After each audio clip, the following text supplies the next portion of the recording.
Welcome to the Alcoholics Anonymous Big Book Workshop. In this episode, two recovered alcoholics break down one chapter of the basic text of Alcoholics Anonymous line by line.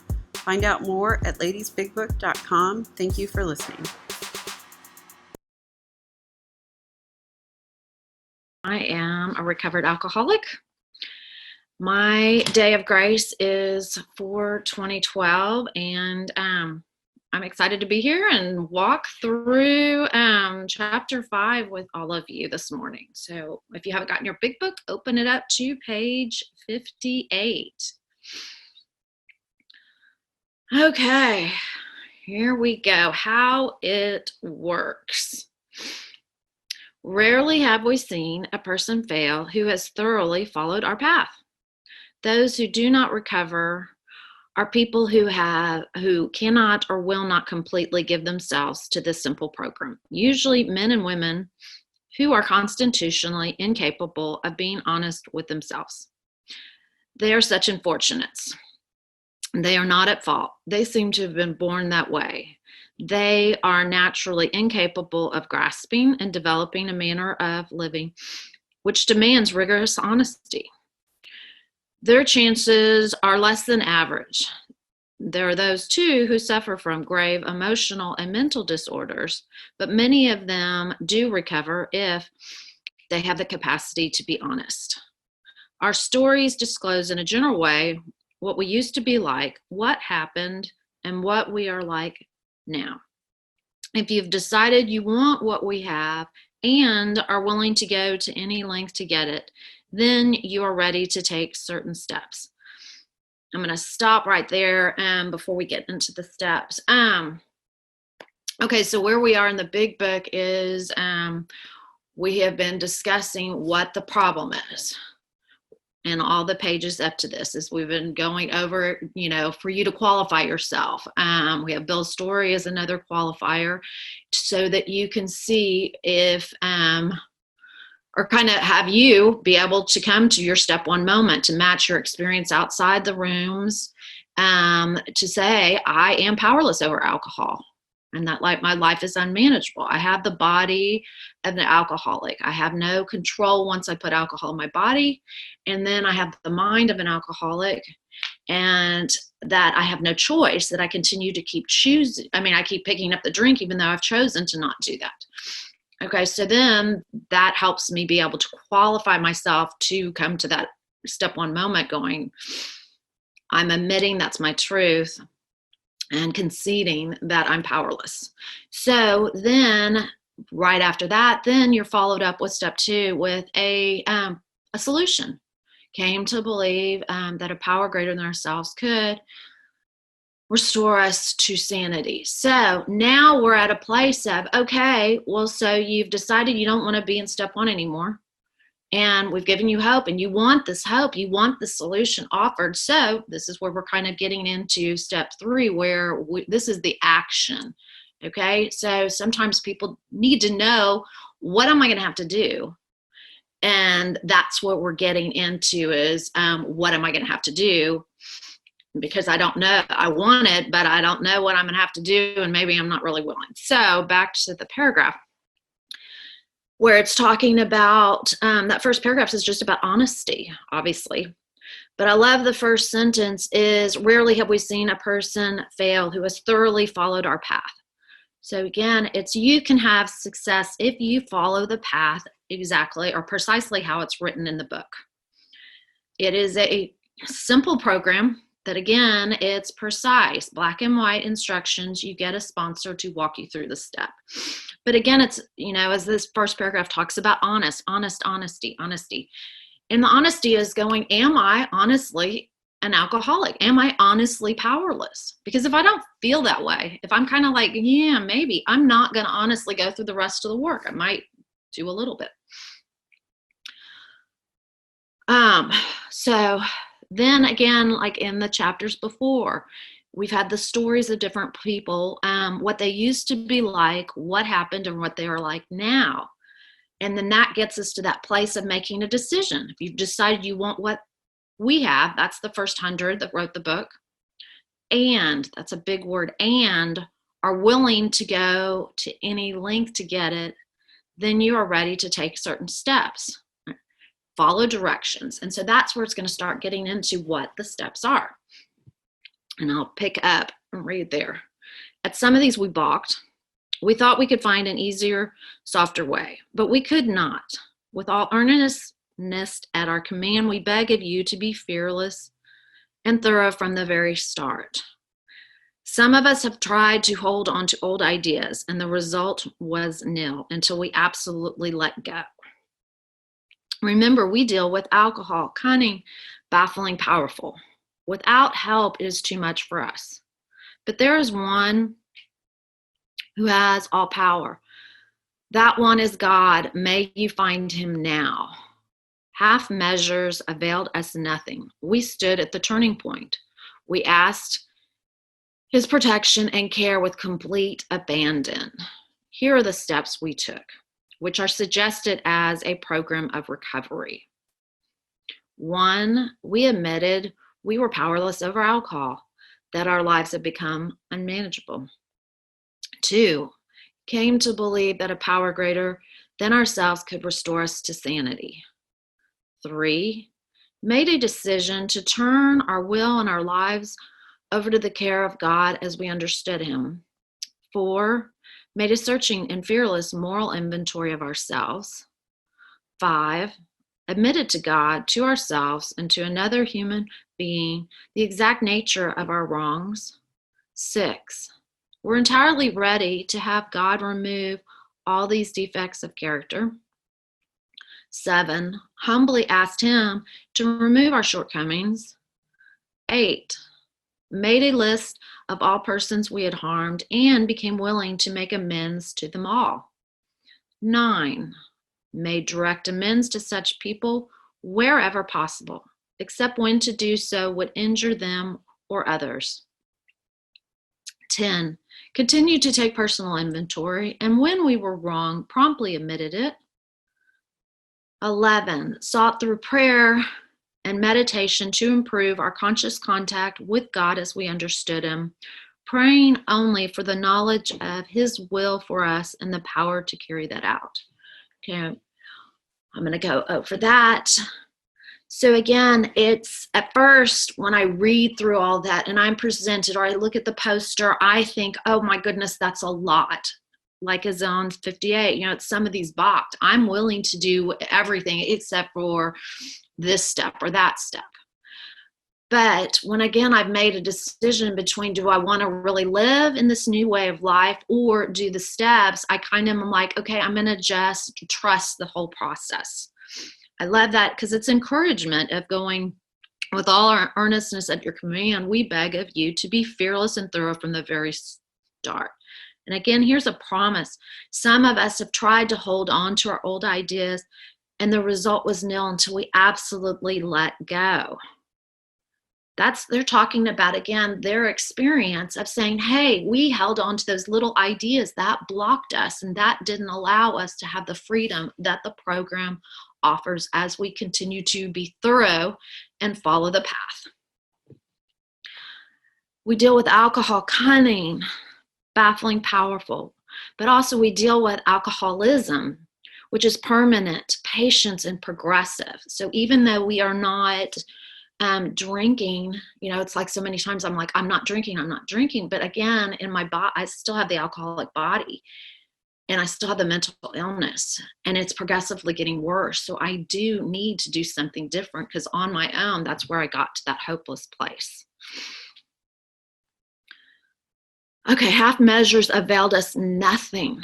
I can't do this halfway. I need to do this 100%. I live 100% into everything. And so again, if I want a solution, I can't just, that's going to be worthwhile. I can't just halfway do it. I need 100%. I didn't halfway drink. And so we stood at a turning point. And again, the turning point is, do we want to go back to the terrible cycle? Step 1, do we want to live in our powerlessness? Or do we want to be restored to sanity and connected to this power that will restore us to sanity and that we're going to have access to things a way of living that we hadn't been living? So that's kind of the turning point. Which way are we going to go? That's where step 3 comes in and making that decision, where we ask for his protection and care with complete abandon, completely 100% jump into this. Okay, so again, I've gone through what step 1 is, admitting the problem. Step 2, the solution.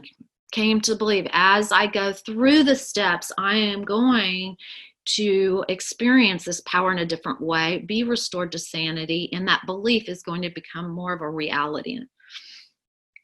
Step 3, made a decision to turn our will and our lives over to the care of God as we understood him. That's our surrender. It's kind of like I'm making a decision to do the rest of the steps, something I haven't done. 4 is where we start seeing what in ourselves is blocking us. 5 is we work with somebody else to admit the exact nature of our wrong. Which then 6 and 7 come together. 6 is that we're ready to have God remove it. And 7, we ask him to remove them. 8 and 9 is where we take action to have that get connected, clean up the mess that we can do. Which then 10 brings us to a 4 through 9 together, all in one step, because now we've cleaned out our tunnel, which we'll explain later. And then 11, sought through prayer and meditation to improve our conscious contact with God as we understood him, praying only for the knowledge of his will and the power to carry that out. So if I've made a decision to do this and I've gotten connected, 11 is where I continue to daily do that. Seek him for his knowledge every day. So let's flip over to 60. Step 12. Having had a spiritual awakening as the result of these steps, we tried to carry this message to alcoholics and to practice these principles in all our affairs. Many of us exclaimed, "What an order! I can't go through with it." Do not be discouraged. No one among us has been able to maintain anything like perfect adherence to these principles. We are not saints. The point is that we are willing to grow along spiritual lines. The principles we have set down are guides to progress. We claim spiritual progress rather than spiritual perfection. Our description of the alcoholic, the chapter to the agnostic, and our personal adventures before and after make clear 3 pertinent ideas. A, that we were alcoholic and could not manage our own lives. B, that probably no human power could have relieved our alcoholism. And C, that God could or would if he were sought. Being convinced, we were at step 3, which is that we decided to turn our will and our life over to God as we understood him. Just what do we mean by that? And just what do we do? The first requirement is that we be convinced that any life run on self-will can hardly be a success. On that basis, we are almost always in collision with something or somebody, even though our motives are good. Most people try to live by self-propulsion. Each person is like the actor who wants to run the whole show, is forever trying to arrange lights, the ballet, the scenery, and the rest of the players in its own way. If his arrangements would only stay put, if people would only do as he wished, the show would be great. Okay, back to page 60. Okay, so step 12, that is a promise. Having had a spiritual awakening as the result of the steps. That's what we get. And that's, as doing the steps, we get a spiritual awakening. We are awakening to a new way of life, because for so long I have just been living on autopilot. And then, it's like, because we have been blessed with this new way of life, we try and carry that message. These 12 steps work. And I carry it to people that are suffering. Whether they're ready to take it or not is their choice, but it's a mean of me giving back what was so freely given to me. And then to practice these principles in all our affairs is that through doing the steps, I've learned how to live a different way. And then I practice it not just in the rooms of AA, not just with the other alcoholic, but I practice it wherever I go, because that way,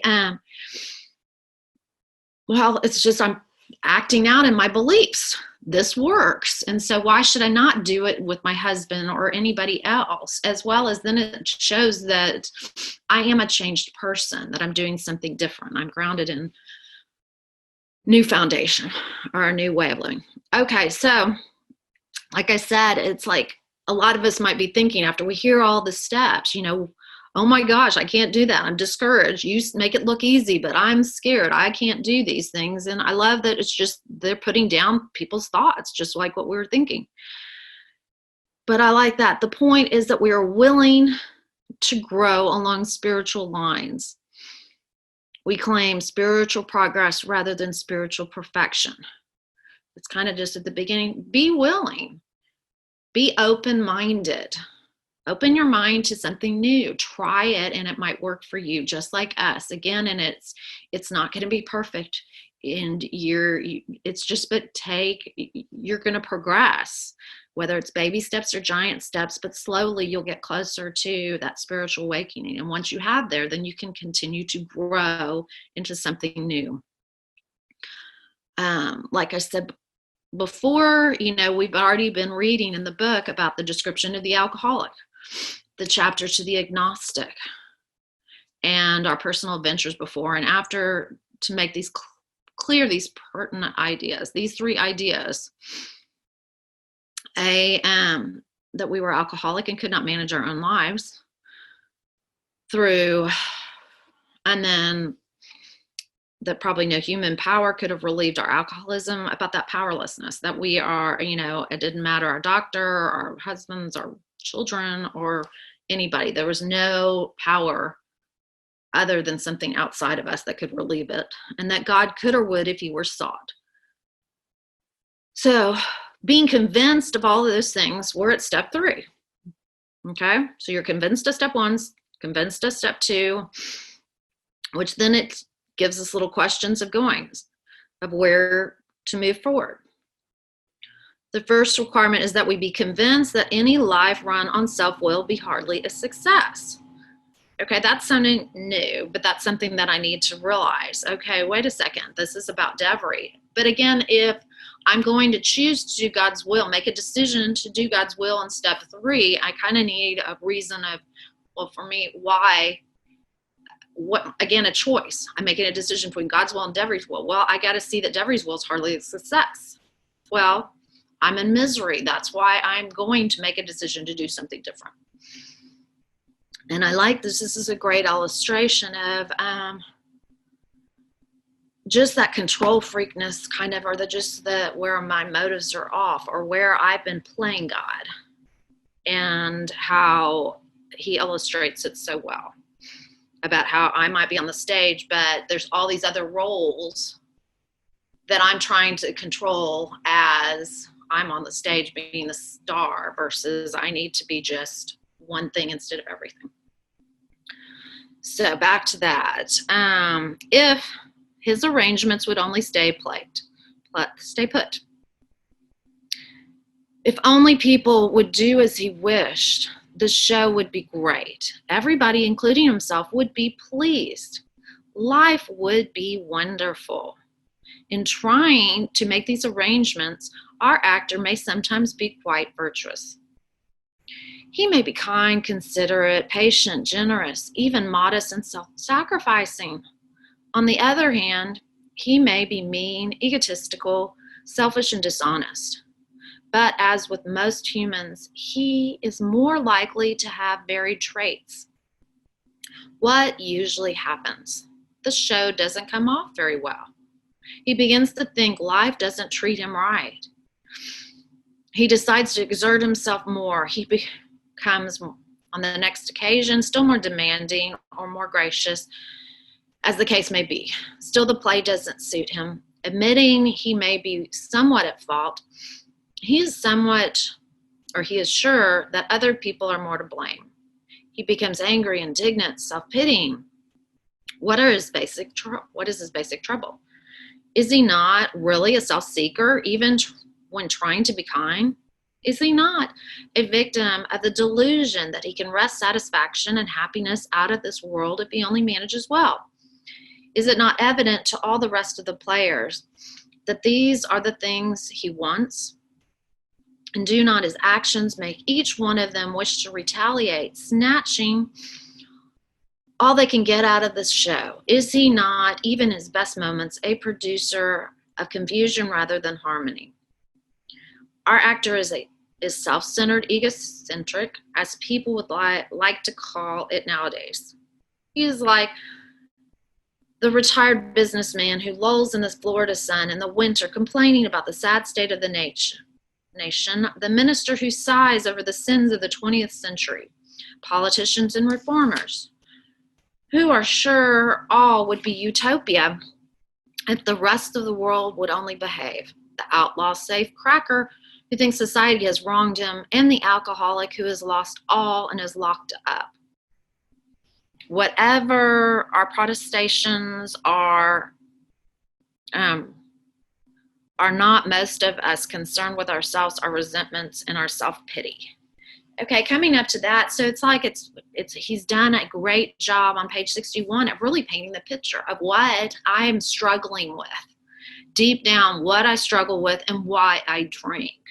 This internal struggle of trying to manage well over people not following Deveri's book of life and Deveri's way of living. And so I just like that, because it's like, well, aren't we self-sacrificing and kind? I'm not mean and egotistical, even though maybe I was. But again, it's about just painting that picture of kind of deep down, why am I struggling? What is happening in my life? And I like that sentence too, where on 61 at the bottom of that second to last paragraph, is he not, even in his best moment, a producer of confusion rather than harmony? And those are questions that I need to ask myself. Is that me? Is that what I'm doing? So let's flip over to 62 and get to what that. I love that sentence, the question too. Whatever our protestations, are not most of us concerned with ourselves, our resentments, and our self-pity? Am I wrapped up more with me than anything else? Which then here it comes. Selfishness, self-centeredness, that we think is the root of our troubles. Driven by 100 forms of fear, self-delusion, self-seeking, and self-pity, we step on the toes of our fellows and they retaliate. Sometimes they hurt us, seemingly without provocation, but we invariably find that at some time in the past, we have made decisions based on self, which later placed us in a position to be hurt. So our troubles, we think, are basically of our own making. They arise out of ourselves, and the alcoholic is an extreme example of self-will run riot, though he usually doesn't think so. Above everything, we alcoholics must be rid of this selfishness. We must, or it kills us. God makes that possible. And there's often seems no way of entirely getting rid of self without his aid. Many of us had moral and philosophical convictions galore, but we could not live up to them even though we would have liked to. Neither could we have reduced our own self-centeredness much by wishing or trying on our own power. We had to have God's help. This is the why and how, or the how and why of it. First of all, we had to quit playing God. It didn't work. Next, we decided that hereafter in this drama of life, God was going to be our director. He is the principal. We are his agents. He is the father. We are his children. Most good ideas are simple, and this concept was the cornerstone of a new and triumphant arch through which we passed to freedom. So again, it's kind of at the beginning, it's talking about what the root of our trouble is. I have been rooted into Deveri, which manifests itself in 100 forms of fear, self-delusion, self-seeking, self-pity. And this is kind of like, now we're getting out away from alcohol into something different. This is where this is about the spiritual malady and the root of our troubles. So again, it's like, so our troubles we think are basically of our making. So again, it's pointing the finger back to us of going, okay, if it's your making, you can do something different. This is what we're going to start working on, and having our perception or a psychic change about as we go through the steps. And it talks about, again, that self will run riot, which we were convinced it wasn't working. And that's why we're making a decision to do God's will, where again, it's like, okay, have we not been wanting to do this? And then I love just the way it sets up the points. Haven't you been trying? Haven't you been praying? Haven't you been wishing?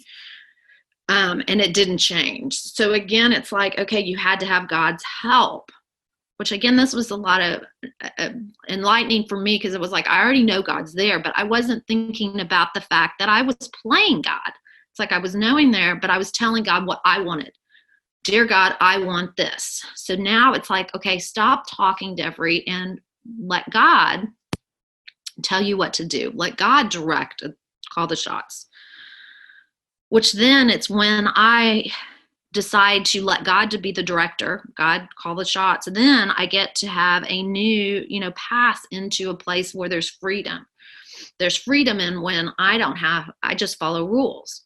Which if we go back to the beginning, it's like, if I thoroughly follow the path that has been directed for me, there's going to be freedom and success in that.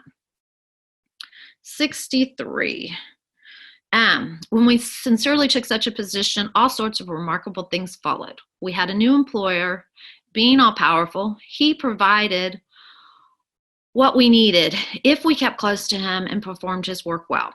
Established on such a footing, we became less and less interested in ourselves, our little plans and designs. More and more, we became interested in seeing what we could contribute to life. As we felt new power flow in, as we enjoyed peace of mind, as we discovered we could face life successfully, as we became conscious of his presence, we began to lose this fear of today, tomorrow, and the hereafter. We were reborn. We are now at step 3. Many of us said to our Maker as we understood him, God, I offer myself to thee to build with me and to do with me as thou wilt. Relieve me of the bondage of self that I may better do thy will.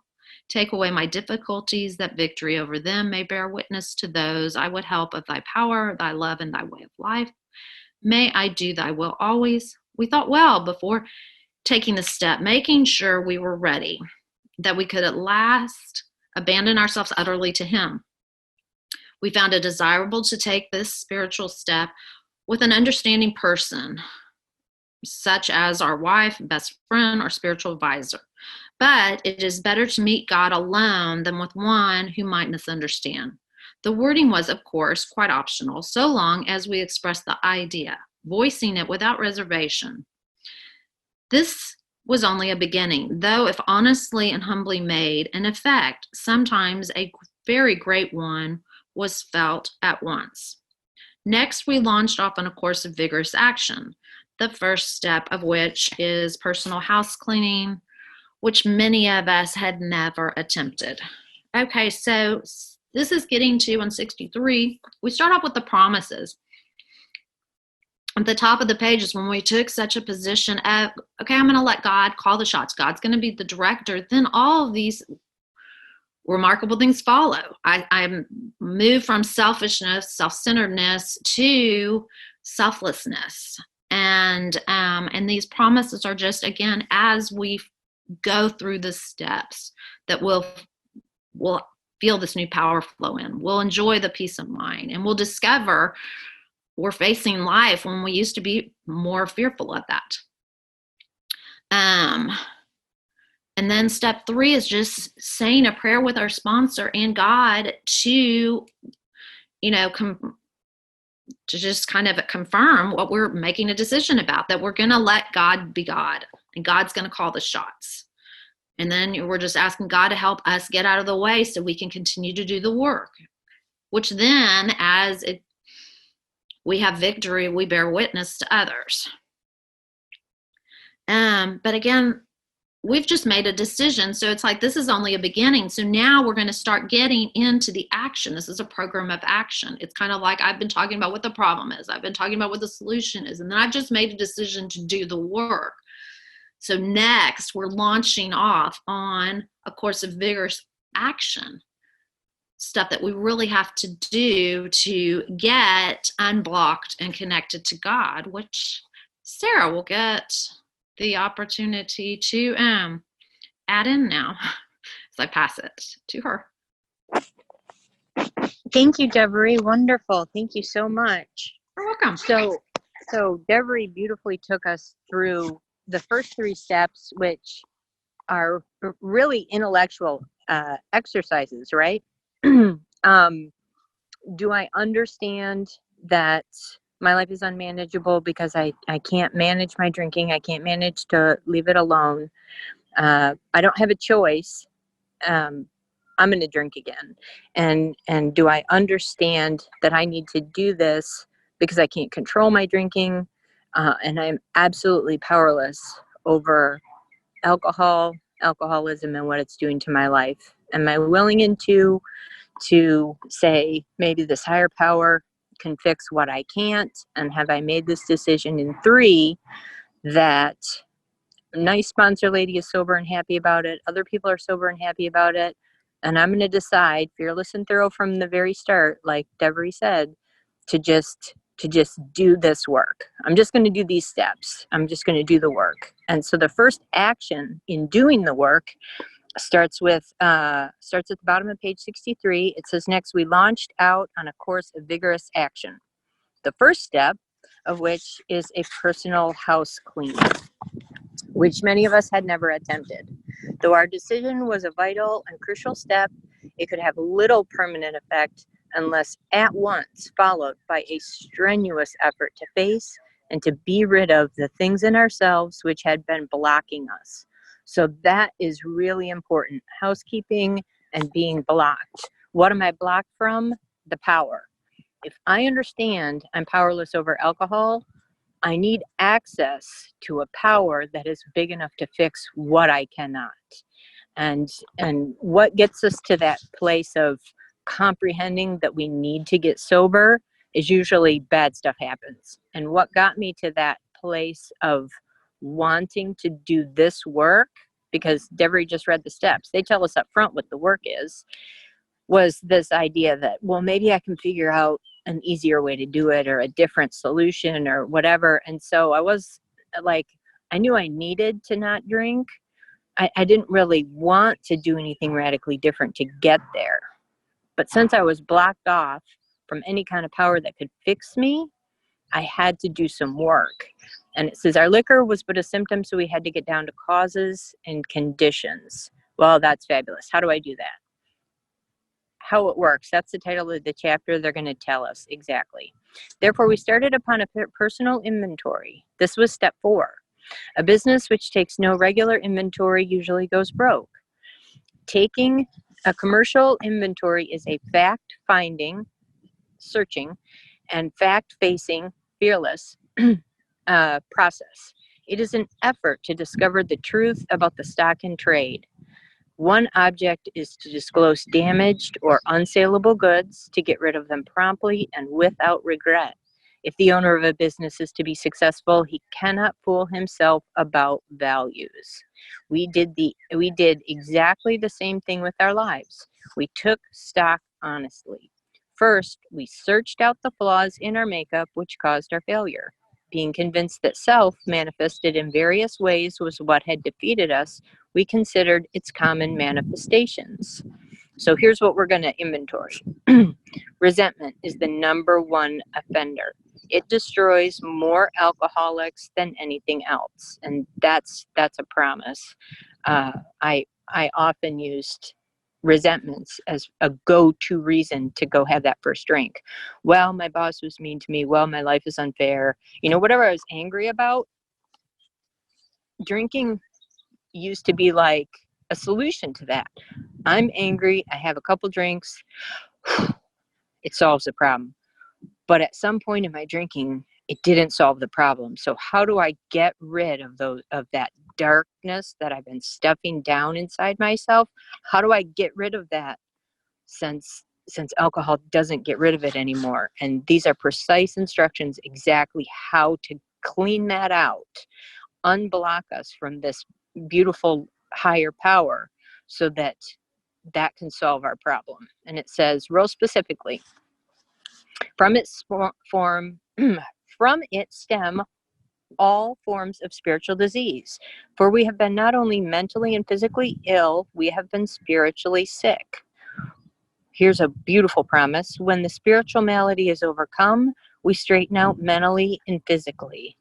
That's the opposite of what I thought, the truth and the false. The truth is, if I could straighten out my mind, if I could get my physical stuff in order, I wouldn't have to drink so much. But it's the other way around for me as an alcoholic. Straighten out the spiritual, and the mental and the physical, they come along after.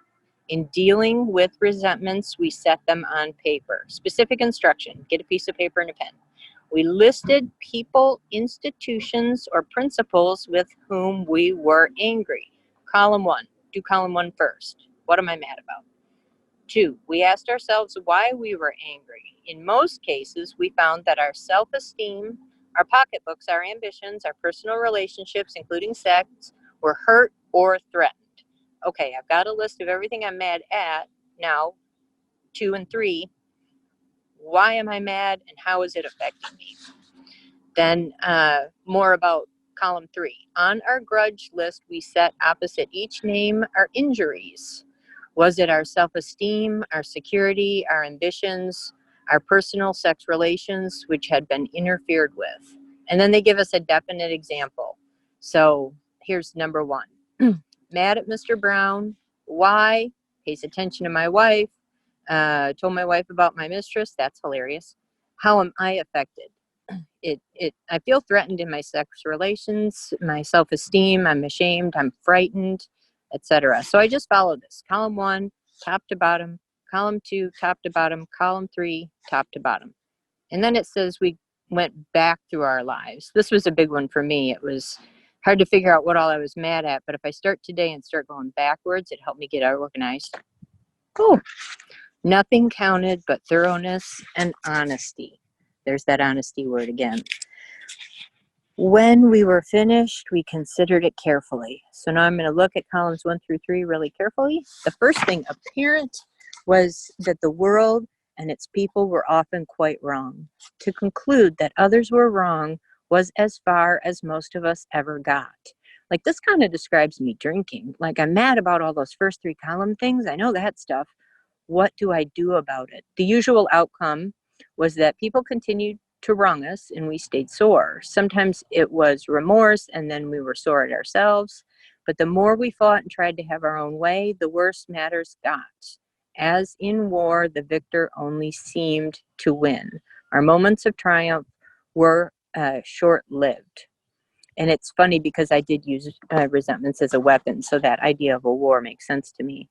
It is plain that a life which includes deep resentment leads only to futility and unhappiness. To the precise extent that we permit this, do we squander the hours that might have been worthwhile. But with the alcoholic whose hope is the maintenance and growth of a spiritual experience, this business of resentment is infinitely grave. We found that it is fatal. As long as I seem mad at the whole world, basically I'm going to stay drunk. That's what this is promising me. And I kind of knew that already, so I'm trying to do it differently. For when harboring such feelings, we shut ourselves off from the sunlight of the spirit. That's the blocking that it talks about earlier. The insanity of alcohol returns when we drink again. And with us, to drink is to die. If we were to live, we had to be free of anger. The grouch and the brainstorm were not for us. They may be the dubious luxury of normal men, but for alcoholics, these things are poison. This is also described as restlessness, irritable, discontented, right? We hear that all the time. That's what's blocking me from that sunlight that's going to save me. We turned back to the list for it held the key to the future. We were prepared to look at it from an entirely different angle. We began to see that the world and its people really dominated us. In that state, the wrongdoings of others, fancied or real, doesn't matter if they really did that stuff or if I made it up in my head, I just got to get it down on paper, had power to actually kill. How could we escape? We saw these resentments must be mastered, but how? We could not wish them away any more than alcohol. This was our course. We realized that the people who wronged us were perhaps spiritually sick. Some people call this the sick man's prayer, or some people call this the resentment prayer. I like the idea that it's the resentment prayer because it says, though we did not like their symptoms and the way these disturbed us, they, like ourselves, were sick too. We asked God, here's the prayer part, we asked God to help us show them the same tolerance, pity, and patience that we would cheerfully grant a sick friend. When a person offended, we said to ourselves, this is a sick man. How can I be helpful to him? God save me from being angry. Thy will be done. And that's why I like to say resentment prayer, because I want to remember that this is about God saving me and that part of the prayer. We avoid retaliation or argument. We wouldn't treat sick people that way. If we do, we destroy our chance of being helpful. So at this point, we've done these 4 columns in the 4th step. And that 4th column, looking at it from a different angle, where was I at fault? Where was I wrong? It immediately gives me a spiritual tool because I've gotten upset over this stuff. So the spiritual tool about getting some relief from that upset is this prayer. We avoid retaliation or argument. We wouldn't treat sick people that way. If we do, we destroy our chance of being helpful. We cannot be helpful to all people, but at least God will show us how to take a kindly and tolerant view of each and every one. Referring to our list again, 4th column, all about me and what did I do? Putting out of our minds, and I had to do this, like physically, like forget them. They can get their own sponsor. Forget them. Just think about you, which is real hard for me to do because I want to say, well, their part was this. But the truth is I did that before it didn't work. This was brand new information to me. Putting out of our mind the wrongs others had done, we resolutely looked for our own mistakes. I put my blinders on. Just what were my mistakes? Sarah's mistakes. Where had Sarah been selfish, dishonest, self-seeking, and frightened? I mean, trust me, I can find that stuff in other people all day, but this isn't about them. It's about me. Though a situation had not been entirely our fault, we tried to disregard the other person involved entirely. Where was Sarah to blame? The inventory was ours, not the other man's. When we saw our faults, we listed them. We placed them before us in black and white. So I wrote down stuff like, I lied to her. I was inconsiderate of her. I stole from him, etc. We admitted our wrongs honestly and were willing to set these matters straight. It's foreshadowing step 9, but we don't actually set anything straight yet. We just ask God to make us willing. Pray that. Notice the word fear is bracketed along the difficulties with Mr. Brown, Mrs. Jones, the employer, and the wife. This short word somehow touches every aspect of our lives. It was an evil and corroding thread. The fabric of our existence was shot through with it. It set in motion trains of circumstances which brought us misfortune we felt we didn't deserve. But did not we ourselves set the ball rolling? That's one of those things where the true and the false were confused for me. The truth is, I had these problems because I set the ball rolling. The lie was these things happened to me, so I had to drink. So it's like the opposite of what I thought was the truth. Sometimes, I'm on 68 now, sometimes we think fear ought to be classed with stealing. It seems to cause more trouble. We reviewed our fears thoroughly, just like our resentments, same 4 columns. We put them on paper, column 1, even though we had no resentment in connection with them. We asked ourselves why, column 2, we had them. Wasn't it because self-reliance failed us? Remember, Desiree said that God's will solves the drink problem. That self-will, that was keeping me drunk. And that was true for me as an alcoholic, 100%. Column 3. Self-reliance was good as far as it went, but it didn't go far enough. Some of us once had great self-confidence, but that didn't fully solve the fear problem or any other.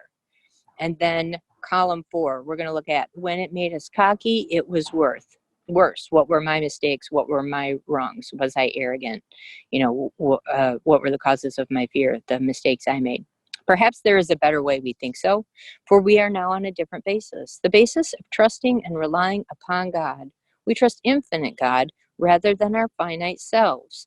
We are in the world to play the role He assigns, just to the extent that we do as we think He would have us and humbly rely on Him. Does He enable us to match calamity with serenity? And I don't know about anybody else, but like 5 minutes apiece. I just want to get sober and have 5 minutes apiece. So this promise of serenity is a big deal for me. I love it. We never apologize to anyone for depending on our Creator. We can laugh at those who think spirituality the way of weakness. Paradoxically, it is the way of strength. The verdict of the ages is that faith means courage. All men of faith have courage. They trust their God, never apologize for God. Instead, we let Him demonstrate through us what He can do. We ask Him, another prayer, to remove our fear and direct our attention to what He would have us be. At once, we commence to outgrow fear. So there's a promise followed up. There's a prayer followed up by a promise, and that's a pretty common pattern in the book. Now about sex. Many of us needed an overhauling there, but above all, we tried to be sensible on this question. It's so easy to get way off the track. Here we find human opinions running to extremes, absurd extremes perhaps. One set of voices cry that sex is a lust of our lower nature, a base necessity of procreation. And then we have the voices who cry for sex and more sex, who bewail the institution of marriage, who think that most of the troubles of the race are traceable to sex causes. They think we do not have enough of it or that it isn't the right kind. They see its significance everywhere. One school would allow man no flavor for his fare. The other would have us all on a straight pepper diet. This is a big deal. We want to stay out of this controversy. Like all that stuff, I can get twisted around that stuff for hours. But the reality is, it's not going to help me get sober. Stay out of this controversy. We do not want to be the arbiter of anyone's sex conduct. We all have sex problems. We'd hardly be human if we didn't. What can we do about them? This is an action step. It's not about obsessing over that stuff. It's about taking some action. We reviewed our conduct over the years past. Here's column 4 again. Where had we been selfish, dishonest, or inconsiderate? Whom had we hurt? What were my mistakes? That's column 1. Who did I hurt? Did we unjustifiably arouse jealousy, suspicion, or bitterness? This is column 2. Like, what is the cause of this hurt? And then column 3, where were we at fault? What should we have done instead? Where am I, and column 4, where am I impacted? And where is it my fault? Not like what part did I play in it, but really, where am I at fault? Where did I arouse these jealousy and bitterness and all this bad stuff? We got this down on paper. There's that original step 4 instruction. Put it on paper. It's one thing to think about this stuff in my head, but when I got to set it down in black and white, that's how I really get to the root of it. And that was one of the huge things about step 4 that was so different from how I tried to get at this stuff through church or therapy, but me personally, I just could not. These instructions in step 4, this as an alcoholic, this did work. In this way, we tried to shape a sane and sound ideal of our future sex life. We subjected each relation to this test. Was it selfish or not? And for me, probably yes. I need from him security so I can drink the way I want. I need from him to control my drinking because I can't control it. Whatever it was I was trying to make that person do, it was usually about how I was impacted in some way. Here's the first sex prayer. There's 3 of them. Here's number 1. We ask God to mold our ideals and help us to live up to them. We remembered always that our sex powers were God-given and therefore good, neither to be used lightly or selfishly, nor to be despised and loathed. Whatever our ideal turns out to be, we must be willing to grow toward it. We must be willing to make amends where we have done harm, provided we do not bring about still more harm in so doing. In other words, we treat sex as we would any other problem. In meditation, prayer number 2, we ask God what we should do about each specific matter. The right answer will come if we want it. And the cool thing about that line, we treat sex as we would any other problem, is that I can also use these prayers for any other problem. So I don't know what to do about my job. In meditation, morning in 11, ask God what I should do about that work problem, any specific matter. So this is a useful tool in the spiritual toolkit that has turned out to be one of the spiritual tools I probably use more than any other spiritual tool. I just read 69 and 70 and apply it to any problem you have, Sarah Jean, because the right answer will come if you want it, if we want it. So that promise to me, if I say that prayer, God, what should I do about this specific matter? That's awesome. It doesn't promise me the answer I want. It promises me the right answer. Big difference and very cool. God alone can judge our sex situation. That's a relief because I don't want anybody judging me. And I frankly don't have the skill set to judge anyone else. So cool. That's a big relief. Counsel with others is often with persons is often desirable, but we let God be the final judge. We realize that some people are as fanatical about sex as others are loose. We avoid hysterical thinking or advice.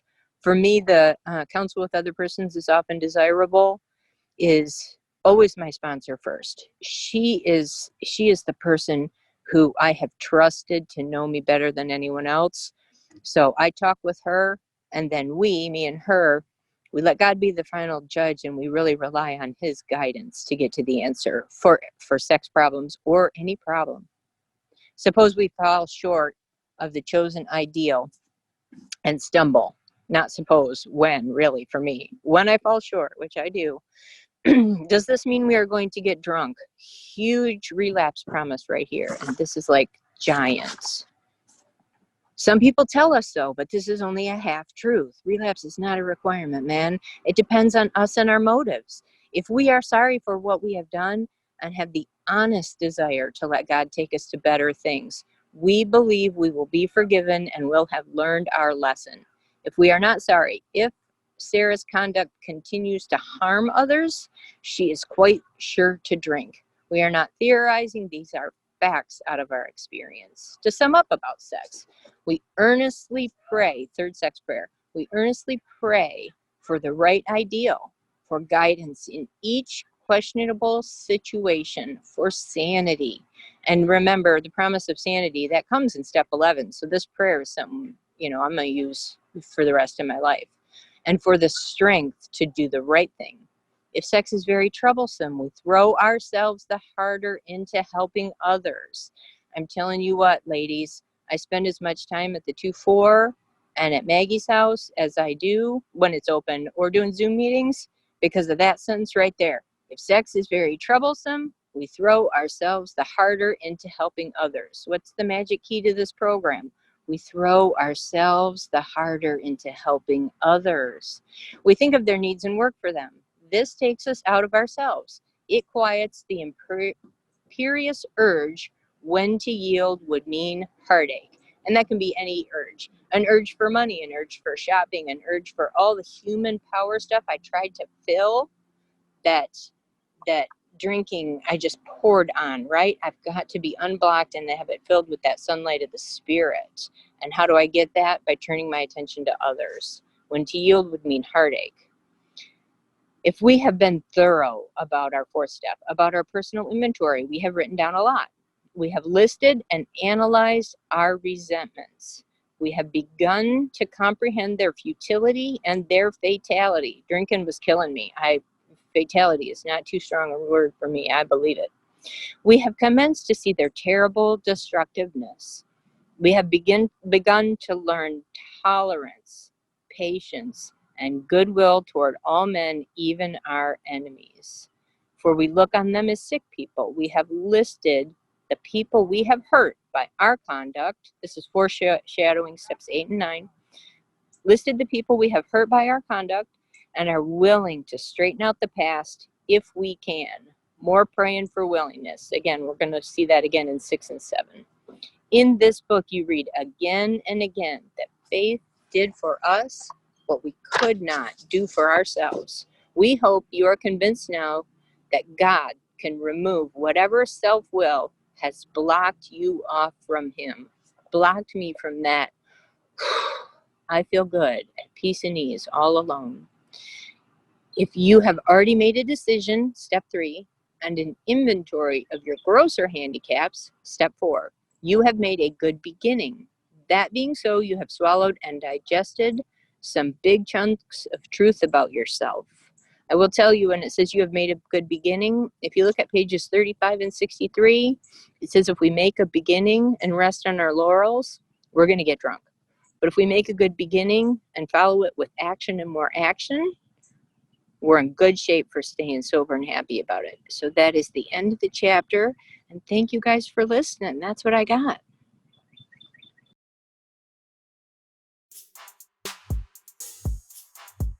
Thank you for listening to the Alcoholics Anonymous Big Book Workshop. This recording is not associated with any AA group or AA World Services. Find out more at ladiesbigbook.com.